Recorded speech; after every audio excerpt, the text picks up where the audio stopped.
Bapak Ibu, saudara-saudari sekalian, selamat pagi semuanya. Terpujilah Sang Buddha, Namo Buddhaya. Ada satu hal yang ingin saya sampaikan di sini berkenaan salah satu syair yang ada di dalam Theragata. Seperti yang kita ketahui bahwa Theragata merupakan salah satu teks yang terdapat di dalam Khuddaka Nikaya, terutama di Sutta Pitaka, yang berisikan syair-syair yang diucapkan oleh para arhanta, mereka para siswa Sang Buddha yang telah mencapai kesucian arahat.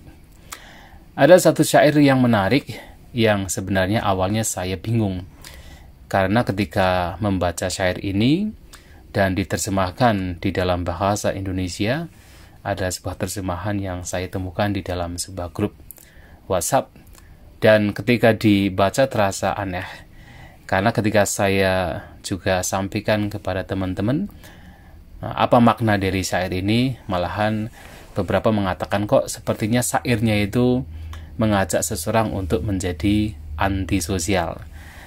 Nah, syairnya adalah syair dari Arahat Pianjaha, jadi Bhante Pianjaha, yang terdapat di dalam Theragata, terutama bagian yang satu, yang hanya ada satu syair, yang ketika diterjemahkan ke dalam bahasa Indonesia yang saya baca dalam sebuah grup, ya kita lihat bunyinya adalah turun ketika yang lain naik, naik ketika yang lain turun, menetap ketika yang lain pergi, tanpa kesenangan ketika yang lain senang.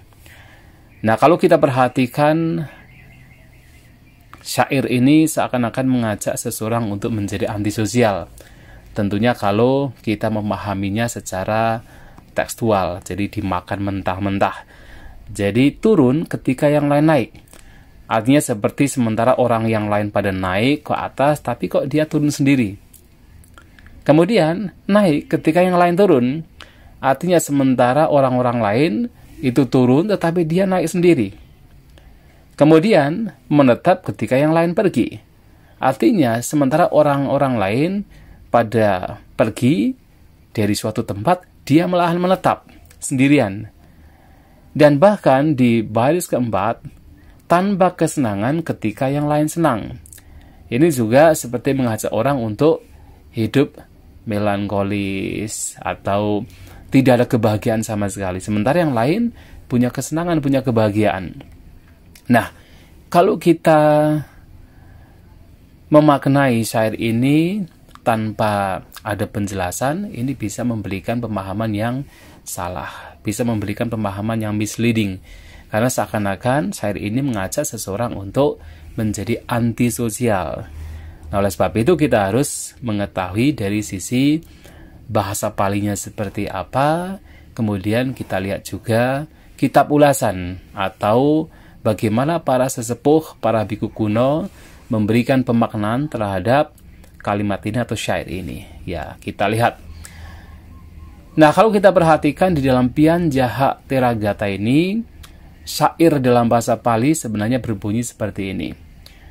Upatantesu nipate, nipatantesu upati, wase awasa manesu, rama manesu no rameti. Jadi di sini ada 4 baris. Nah, yang pertama, baris pertama adalah upatantesu nipate, yang diterjemahkan di dalam yang saya lihat di grup adalah turun ketika yang lain naik. Jadi upatantesu nipate, turun ketika yang lain naik. Nah, kalau kita perhatikan dari bahasa Palinya, nipate artinya ia hendaknya berbaring rendah. Jadi ia hendaknya jatuh atau berbaring rendah. Upatantesu di antara orang-orang yang naik ke atas atau terbang ke atas. Nah, sehingga kita bisa menerjemahkan seseorang hendaknya berbaring rendah di ketika atau di antara orang-orang yang naik ke atas.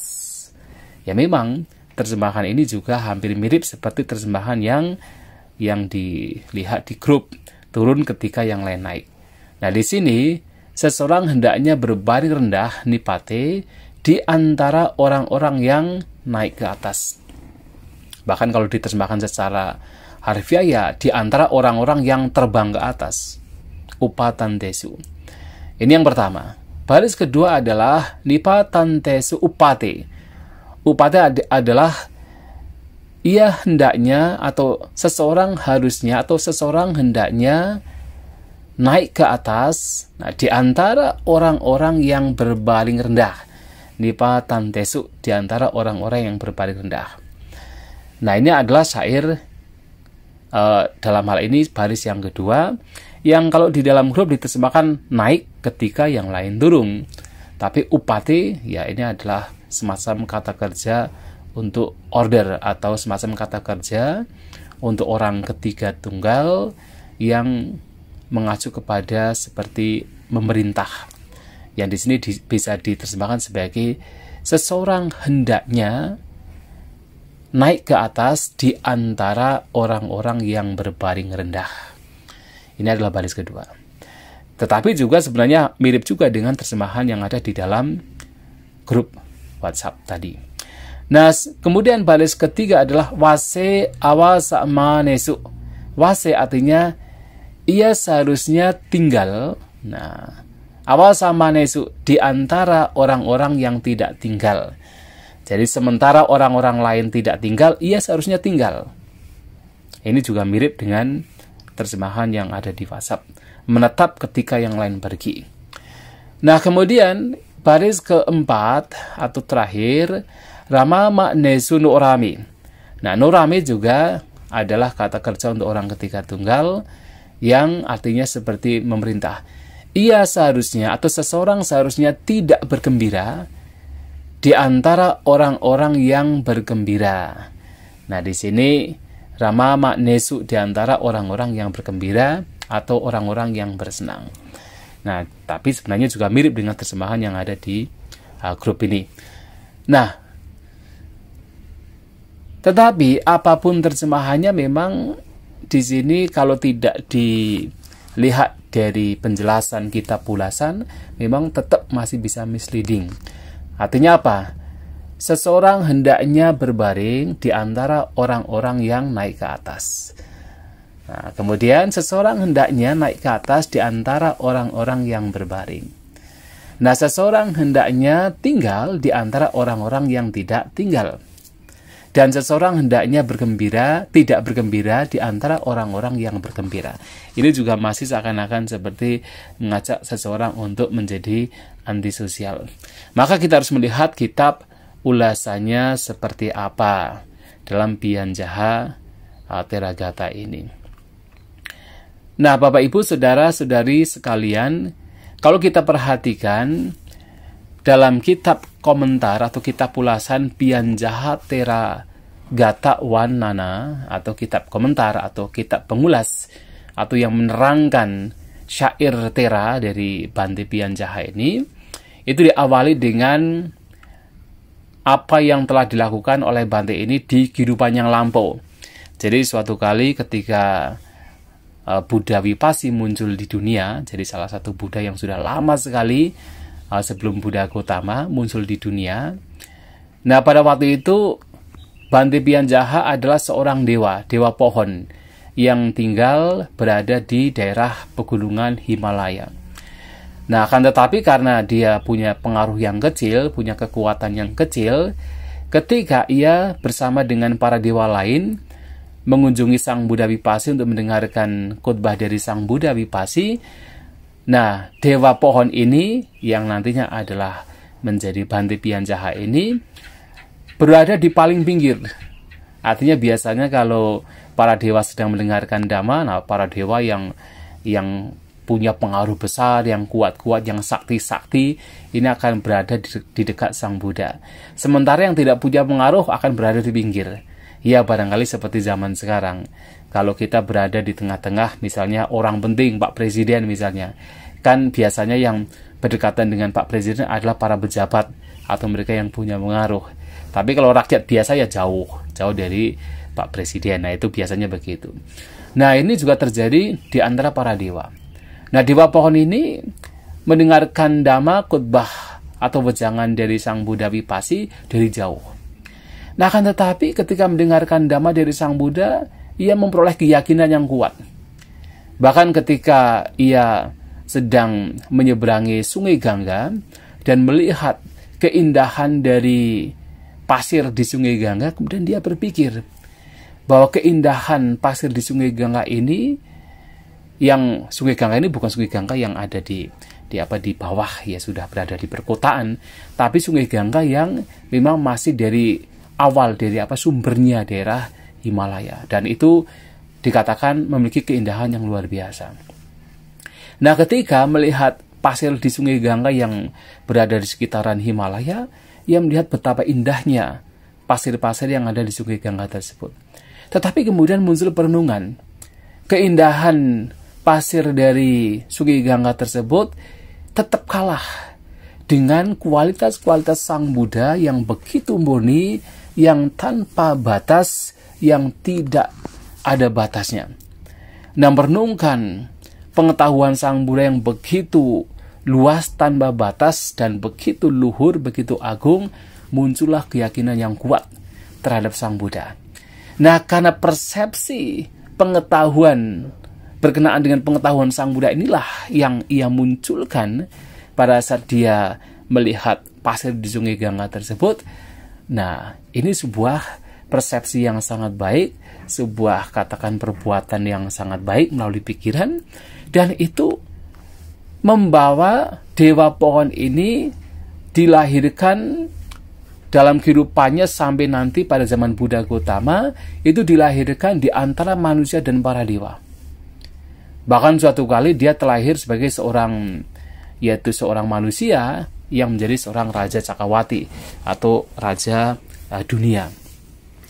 Nah, itu adalah akibat dari perbuatan bajik melalui pikiran, merenungkan kualitas-kualitas Sang Buddha yang tiada batas. Nah, ketika Sang Buddha Gautama muncul di dunia, Dewa Pohon ini kemudian terlahir di antara para bangsawan di keluarga Licawi, bangsawan Licawi, atau yang berada di daerah Vesali. Nah, dia terlahir sebagai salah satu bangsawan di keluarga atau suku Licawi di daerah Vesali. Nah, yang menariknya adalah dia dilahirkan di sana dan dia itu menjadi seorang prajurit. Dia suka berperang. Dan bahkan karena dia suka berperang, tidak pernah terkalahkan, dan dia itu seperti sadis. Kenapa sadis? Karena dia sudah tidak punya belas kasih lagi terhadap siapapun yang menjadi musuh dia. Walaupun tidak disebutkan apakah dia membunuh atau tidak, tetapi kalau dikatakan sudah tidak punya belas kasih terhadap musuh, maka dia akan membunuh siapapun yang menjadi musuh. Nah, karena dia sudah tidak memiliki belas kasih lagi terhadap orang-orang yang dia anggap sebagai musuh, nah dia dikatakan sebagai atau dikenal sebagai pianjaha. Jadi pia adalah mencintai, jaha itu meninggalkan. Jadi orang yang telah meninggalkan belas kasih, orang yang telah meninggalkan cinta kasih. Nah, kan tetapi ketika Sang Buddha Gautama berkunjung di daerah Vesali, ia pun juga mendengarkan dhamma. Nah, ketika ia mendengarkan dhamma, muncullah yaitu keyakinan yang kuat sekali terhadap Buddha Gautama, terhadap Sang Buddha. Barangkali ini juga simpanan dari apa yang telah ia katakan kembangkan selama katakan kurun waktu kehidupan yang lampau yang tidak terhitung, dari zaman Buddha Vipassi sampai sekarang, zaman Buddha Gautama, yang itu dikatakan sekitar 91 kalpa yang lampau. Nah, karena persepsi demikian telah dikembangkan, maka sampai ketika Buddha Gautama itu datang membabarkan dhamma, pianjaha ini kemudian memiliki keyakinan yang kuat. Dan bahkan ia meninggalkan kehidupannya sebagai seorang tentara, sebagai seorang prajurit, dan menjadi seorang biku di bawah naungan Sang Buddha Gautama. Dan dengan ketekunannya dan kematangan batinnya, nah, Bante Pianjaha ini kemudian mencapai kesucian arahanta. Dan beliau bisa mengingat kehidupan yang lampau di mana pernah bertemu dengan Buddha Vipassi, kemudian merenungkan pengetahuan Buddha Vipassi yang begitu luar biasa, yang tanpa batas. Nah, dari situlah kemudian kita tahu bahwa Bhante Pianjaha ini sudah sebenarnya mematangkan batinnya, sudah mempraktikkan Dhamma sejak zaman dahulu, setidaknya pada zaman Buddha Vipassi. Nah, sehingga ketika bertemu dengan Bhante atau Buddha Gautama, Sang Buddha kita, Sang Buddha Gautama, nah, beliau mengerti dan mencapai kesucian Arahanta. Dan menariknya adalah ketika mencapai kesucian Arahanta inilah beliau mengucapkan satu syair di dalam yang tercatat di dalam Tiragata yang tadi telah disampaikan. Yang syairnya ketika diterjemahkan di dalam sebuah grup adalah turun ketika yang lain naik, naik ketika yang lain turun, menetap ketika yang lain pergi, tanpa kesenangan ketika yang lain senang. Atau kalau saya boleh menerjemahkan, ya, seseorang hendaknya berbaring rendah di antara orang-orang yang naik ke atas, dan seseorang hendaknya naik ke atas di antara orang-orang yang berbaring rendah.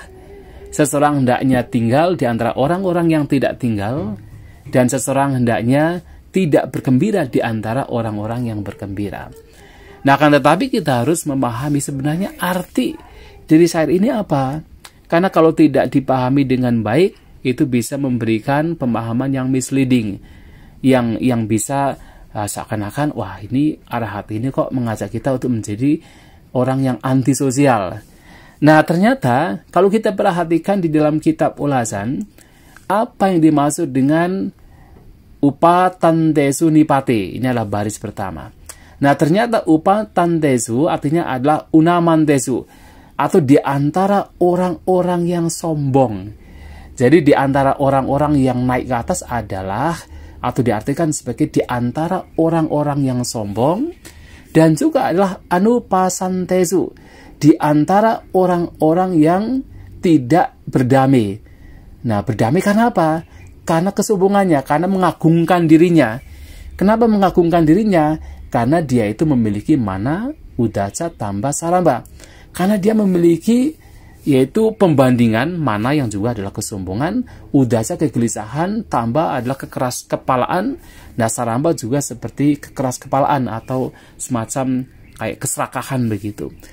Nah, sehingga upatantesu ini diartikan sebagai di antara orang-orang yang sombong, orang-orang yang mengagungkan dirinya, orang-orang yang tidak berdamai. Nah, sementara nipate itu artinya adalah nameya, atau orang yang namanya itu sebenarnya melengkung, atau di sini orang yang rendah hati. Jadi di antara, ya, kata nipati yang diterjemahkan turun, atau saya menerjemahkan sebagai seseorang hendaknya berbaring rendah, adalah seseorang hendaknya menjadi humble, menjadi rendah hati dengan apa? Dengan melenyapkan, dengan menghindari hal-hal yang tidak baik, hal-hal yang buruk, yang tadi adalah kesombongan. Nah, dengan kata lain, syair pertama, namanya syair dalam baris pertama ini, artinya adalah seseorang hendaknya tidak sombong. Seseorang hendaknya rendah hati di antara orang-orang yang sombong. Nah, ini maksudnya, jadi seseorang hendaknya rendah hati di antara orang-orang yang sombong. Nah, ini penting. Jadi ketika dikatakan turun ketika yang lain naik adalah turun dalam artian dia menjadi rendah hati. Atau ia berbaring rendah artinya dia menjadi rendah hati. Dengan apa? Melenyapkan pikiran-pikiran yang buruk. Di antara orang yang naik ke atas adalah, atau ketika orang yang lain naik adalah ketika orang lain itu menjadi sombong. Maka seseorang hendaknya menjadi rendah hati di antara orang-orang yang sombong. Nah, ini adalah baris pertama. Nah, kemudian dalam baris kedua, nipatantesu upate, yang tadi diterjemahkan sebagai seseorang hendaknya naik ke atas di antara orang-orang yang berbaring rendah, atau naik ketika yang lain turun. Ini terjemahan dalam grup WhatsApp. Nah, artinya di sini nipatantesu artinya onamantesu, di antara orang-orang yang katakan tidak punya kualitas yang baik. Nah, di sini juga disampaikan di antara orang-orang yang katakan sudah runtuh atau sudah katakan sudah memiliki keruntuhan di dalam kualitas-kualitas yang baik yang disebabkan karena kemalasan. Nah, sementara upatya adalah seseorang hendaknya memiliki usaha, usukeya, memiliki usaha untuk mengembangkan kualitas-kualitas yang baik dengan semangat. Nah, artinya ketika ditersembahkan sebagai nipatan tesu upate, seseorang hendaknya naik ke atas di antara orang-orang yang berbaring rendah. Artinya di antara orang-orang yang tidak memiliki kualitas-kualitas yang baik karena kemalasan, nah seseorang hendaknya mengupayakan berusaha untuk mengembangkan kualitas-kualitas yang baik dengan semangat. Nah, ini harus diartikan demikian. Nah, sehingga make sense, jadi tidak misleading. Nah, ini adalah penjelasan yang pertama. Ada juga penjelasan yang lain. Jadi penjelasan yang lain dalam baris pertama, yang tadi adalah seseorang hendaknya rendah hati, atau di antara orang-orang yang sombong. Nah, dalam baris yang pertama ini juga bisa diartikan, upatan tesu artinya utahan tesu. Gile sesu pariyudhanawa sena sisang ukipatensu. Artinya, di antara orang-orang yang katakan melemparkan kepalanya karena kotoran-kotoran batin, jadi antara orang-orang yang menjadi sombong, menjadi gelisah karena kotoran-kotoran batin, nah nipate artinya seseorang hendaknya apa? Tidak memunculkan kotoran batin tersebut dengan perenungan. Ya, jadi artinya seseorang harus katakan tidak memunculkan kotoran-kotoran batin tersebut dengan perenungan, dan bahkan seseorang hendaknya meredam dan memotong kotoran-kotoran batin tersebut. Nah, dengan kata lain, seseorang hendaknya naik ke atas di antara orang-orang yang berbadan rendah, artinya seseorang hendaknya tidak memunculkan atau meredam atau memotong kotoran-kotoran batin di antara orang-orang yang menjadi gelisah atau melemparkan kepalanya karena kotoran-kotoran batin. Artinya dengan kata lain juga demikian. Jadi artinya upatan tesu itu adalah orang-orang yang mereka itu orang-orang yang mengembangkan kotoran batin, sementara nipate adalah orang-orang yang justru tidak mengembangkan kotoran batin, dengan kata lain justru meredam dan juga memotong kotoran-kotoran batin. Nah, ini juga arti dari baris yang pertama. Sementara baris yang kedua yang adalah nipatan tesu upate, seseorang hendaknya naik ke atas di antara orang-orang yang berbaring rendah. Ini diartikan bahwasanya seseorang hendaknya, ini salah satu katakan arti adalah seseorang hendaknya memunculkan, mengembangkan samatha dan vipassana dengan semangat dan juga dengan perhatian yang bijak di antara orang-orang yang telah katakan di antara orang-orang yang tidak mengembangkan samatha dan vipassana. Karena apa? Karena kemalasan dan karena tidak ada perhatian yang bijak. Nah, jadi upati di sini adalah seperti naik ke atas, dengan kata lain mengembangkan, memunculkan, menumbuhkan samatha dan vipassana, meditasi ketenangan dan juga pandangan terang dengan semangat dan juga perhatian yang bijak, yuniso manasikara, di antara orang-orang yang tidak mengembangkan samatha dan vipassana, ketenangan dan vipassana, pandangan terang, karena tidak memiliki semangat dan juga perhatian yang bijak. Nah, ini juga satu hal yang penting harus kita pahami. Nah, jadi tidak menjadi misleading.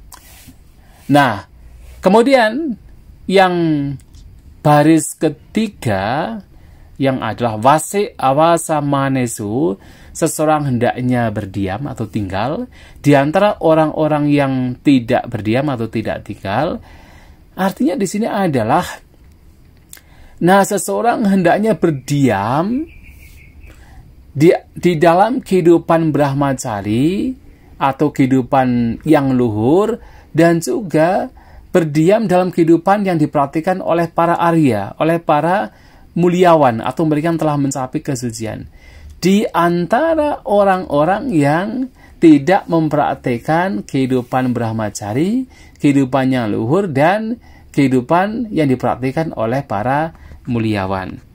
Nah, ini juga menjadi penting. Artinya seseorang hendaknya berdiam, artinya berdiam di dalam kehidupan yang luhur, berdiam dalam kehidupan yang dipraktikkan oleh para Arya, mereka yang telah mencapai kesucian, di antara orang-orang yang tidak mau tinggal di sana, atau tidak mau mempraktikkan kehidupan yang luhur, tidak mau mempraktikkan kehidupan seperti para Arya. Nah, ini juga menjadi penting untuk kita pahami. Nah, atau penjelasan lain adalah seseorang hendaknya berdiam dalam upaya untuk melenyapkan kotoran batin kilesa di antara orang-orang yang berdiam untuk tidak melenyapkan kilesa, tidak melenyapkan kotoran batin.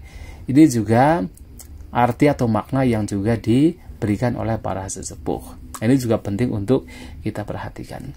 Nah, sementara itu, dalam baris yang keempat, Rama makne suno rame, seseorang hendaknya tidak bergembira di antara orang-orang yang bergembira. Nah, yang dimaksud di sini adalah seseorang hendaknya tidak bergembira di dalam kesenangan indrawi dan juga bergembira di dalam kesenangan kotoran batin. Di antara orang-orang yang bergembira di dalam kesenangan indrawi dan bergembira di dalam kotoran-kotoran batin.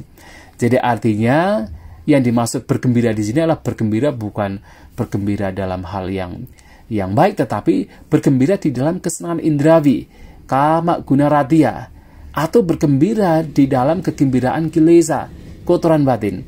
Maka seseorang hendaknya tidak bergembira di sana. Nah, alih-alih seseorang bergembira di kesenangan indrawi atau kegembiraan karena kilesa, kotoran batin, malahan seseorang hendaknya apa? Hendaknya bergembira di dalam kegembiraan jana. Kegembiraan yaitu konsentrasi yang bebas dari rintangan-rintangan batin. Nah, ini yang harus dikembangkan. Maka Bapak Ibu Saudara-saudari sekalian, syar ini sebenarnya memiliki makna yang dalam. Tetapi kalau tidak dimaknai dan hanya dibaca, dimakan mentah-mentah, bisa memberikan pemahaman yang justru bisa misleading, mengajak orang untuk menjadi antisosial. Tetapi sebenarnya ini semuanya berkenaan dengan kotoran batin. Artinya upatan tesunipati, yaitu seseorang hendaknya berbaring di antara orang-orang yang naik ke atas, adalah seseorang hendaknya menjadi humble, menjadi rendah hati di antara orang-orang yang sombong.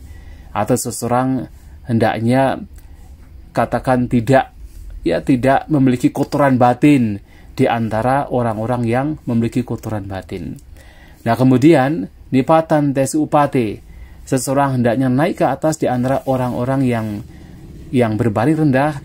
Artinya seseorang hendaknya mengembangkan hal-hal yang baik di antara orang-orang yang tidak mengembangkan hal-hal yang baik. Atau dengan kata lain, seseorang hendaknya mengembangkan samatha dan vipassana, ketenangan dan pandangan terang, di antara orang-orang yang tidak mengembangkan ketenangan dan pandangan terang. Kemudian wase awasa manesu, seseorang hendaknya tinggal di antara orang-orang yang tidak tinggal. Artinya seseorang hendaknya tinggal atau berdiam atau hidup sesuai dengan kehidupan yang luhur atau kehidupan yang dipraktikkan oleh para Arya, mereka yang suciwan, di antara orang-orang yang tidak mau mempraktikkan kehidupan yang luhur, kehidupan para Arya. Nah, itu juga penting untuk kita pahami. Dan ketika dikatakan seseorang hendaknya tidak bergembira di antara orang-orang yang bergembira, artinya seseorang hendaknya tidak bergembira di antara orang-orang yang bergembira di dalam kesenangan indrawi atau kegembiraan kilesa. Artinya seseorang hendaknya tidak bergembira di dalam kesenangan indrawi dan kegembiraan karena kotoran batin. Alih-alih demikian, seseorang hendaknya bergembira di dalam kegembiraan jana, atau kondisi batin yang bebas dari pikiran-pikiran yang buruk. Nah, itulah Bapak Ibu Saudara Saudari sekalian yang patut untuk kita pahami berkenaan dengan Pianjaha Teragata, syair dari Bante Pianjaha yang telah mencapai kesucian Arahanta. Ya, semoga kita semua berbahagia, semoga kita maju dalam Dhamma, sampai sata bawantu sukitata, semoga semua makhluk berbahagia.